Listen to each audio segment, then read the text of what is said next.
భారత్ కు S-400 క్షిపణి వ్యవస్థ. ఉపరితలం నుంచి గగనతలంలోని లక్ష్యాలను ఛేదించే S-400 క్షిపణుల సరఫరా ప్రక్రియను రష్యా ప్రారంభించింది.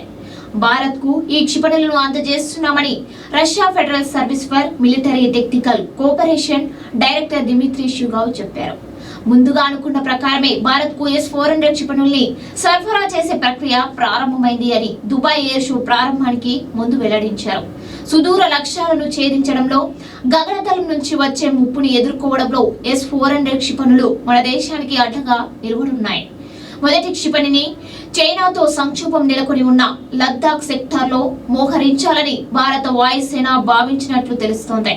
మరోవైపు చైనా, పాకిస్తాన్ల నుంచి ఏకకాలంలో వచ్చే ముప్పుని ఎదుర్కోవడానికి వీలుగా పశ్చిమ ప్రాంతంలో ఈ క్షిపణుల్ని మోహరించే ఉద్దేశంలో కేంద్రం ఉన్నట్టుగా రక్షణ శాఖలోని కొందరు అధికారులు చెబుతున్నారు.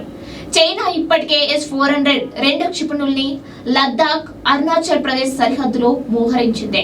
2018లో 35,000 కోట్లతో 5 S-400 క్షిపణుల కొనుగోలుకు రష్యాతో భారత్ ఒప్పందం కుదుర్చుకుంది. సముద్రం, గగనతలం మీదుగా ఈ క్షిపణులు అందజేయనున్నారు. ఈ ఏడాది చివరి నాటికి మొత్తం 5 క్షిపణులు భారత్ కు చేరనున్నాయి. ఇప్పటికే ఈ క్షిపణుల వినియోగంపై భారత వైమానిక దళం అధికారులకు శిక్షణ కూడా పూర్తయింది. అత్యంత శక్తివంతమైన, అత్యాధునికమైన S-400 రాకతో శత్రు దేశాల్లో దడ మొదలైంది. ముఖ్యంగా బుసలు కొడుతున్న డర్టీ డ్రాగన్ లో టెన్షన్ రెట్టింపైంది.